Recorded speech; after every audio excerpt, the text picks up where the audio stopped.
ఒకప్పుడు ఒక చిన్న గ్రామంలో ఒక పేద కట్టెలు కొట్టేవాడు ఉండేవాడు.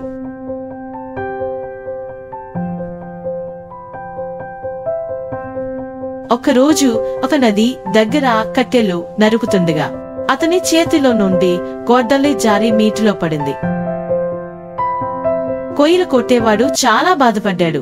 ఎందుకంటే అతని దగ్గర కొత్త గొడ్డలి కొనడానికి డబ్బు లేదు. అతను నది దగ్గర కూర్చుని ఏడుస్తున్నాడు. అకస్మాత్తుగా ఒక దేవకన్య కనిపించింది. దేవకన్య అడిగింది, ఎందుకు కట్టెలు కొట్టేవాడా, నువ్వు ఇంత విచారంగా ఉన్నావు? అట్టెలు కొట్టేవాడు వివరించాడు, నా గొడ్డలి నదిలో పడింది మరియు దానిని తిరిగి పొందే మార్గం నాకు లేదు.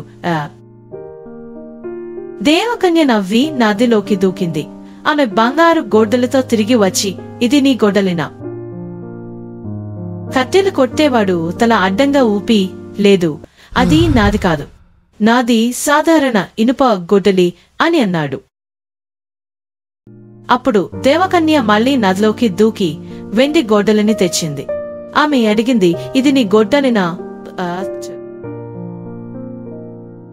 కట్టెలు కొట్టేవాడు, లేదు, అది కూడా నాది కాదు, నా గొడ్డలి ఇనుముతో తయారు చేయబడింది అని జవాబిచ్చాడు.